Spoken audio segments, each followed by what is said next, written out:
ఇదొక్కసారి చూడండి. ఎంత దారుణంగా ఉందంటే మన ఇండియా పరిస్థితి.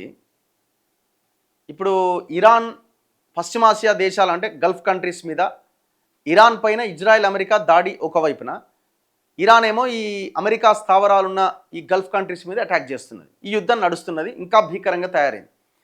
ఇప్పుడు మనం దిగుమతి చేసుకునే చమురు ఏదైతే ఉందో, పెట్రోల్, డీజిల్కి సంబంధించిన ముడిసరుకు ఏదైతే ఉందో అది రావాలి అని అంటే మనం ఆల్మోస్ట్ 20% ఎబో ఈ గల్ఫ్ కంట్రీస్ మీద, ఇరాన్ లాంటి దేశాల మీద ఆధారపడుతున్నాం. ఇప్పుడు అక్కడ హోర్ముజ్ జలసంధిని మూసేసినారు. ఆ హోర్ముజ్ జలసంధి నుంచి ఆయిల్ ట్యాంకర్స్ రావాల్సి ఉంటుంది.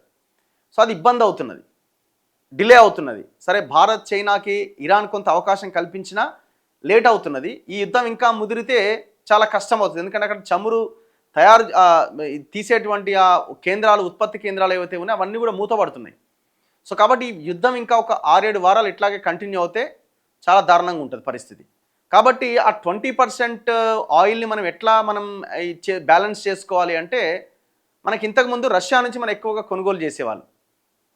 ఎప్పుడైతే ట్రంప్ భారతదేశాన్ని బెదిరిస్తూ మీరు రష్యా నుంచి చమురు కొనుగోలు చేయొద్దు, ఒకవేళ మీరు కనుక కొనుగోలు చేస్తే మేము మీ మీద ట్యాక్స్లు వేస్తాం, 100-125% ట్యాక్స్లు వేస్తామని వేసే ప్రయత్నం చేసిండు. మొత్తానికి మోదీ ట్రంప్తో ఏం మాట్లాడిండు, ఏమైందో మళ్ళీ కొంత వెనక్కి తగ్గిండు.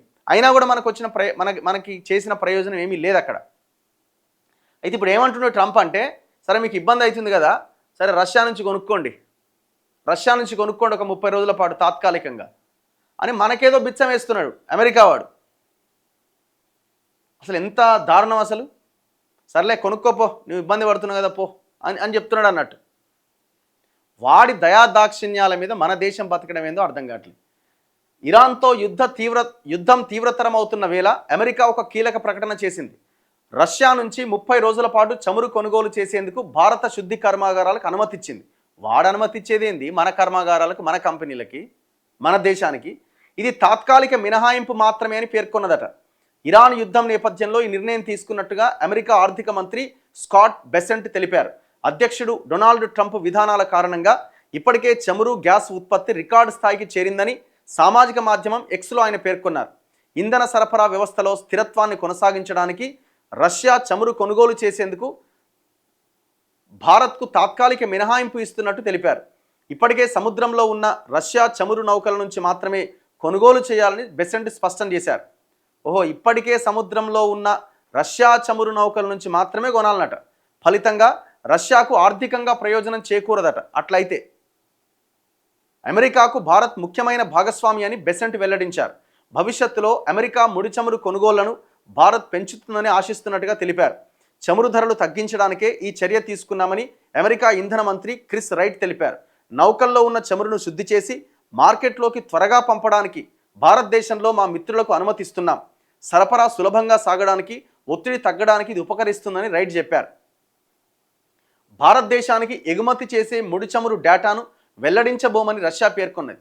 ఎంత సరఫరా చేశామన్న విషయాన్ని బహిర్గతం చెయ్యం, ఎందుకంటే చాలామంది శత్రువులు ఉన్నారు అని క్రెమ్లిన్ ప్రతినిధి దిమిత్రీ పెస్కోవ్ పేర్కొన్నారు.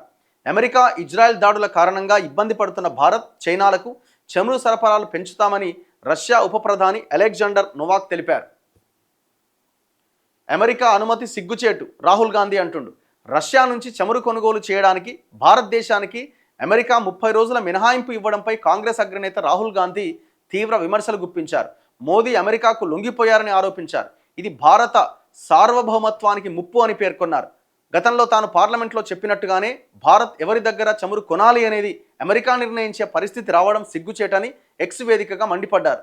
భారత్ను అమెరికాకు సామంతరాజ్యంగా ప్రధాని మార్చేశారని కాంగ్రెస్ అధ్యక్షుడు మల్లికార్జున ఖర్గే వ్యాఖ్యానించారు.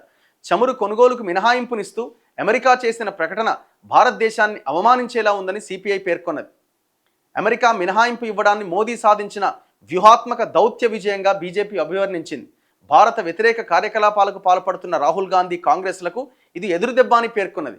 చమురు కొరతపై కాంగ్రెస్ తప్పుడు ప్రచారం చేస్తోందని ఆరోపించింది. మరి ఇప్పుడు ఆయన పర్మిషన్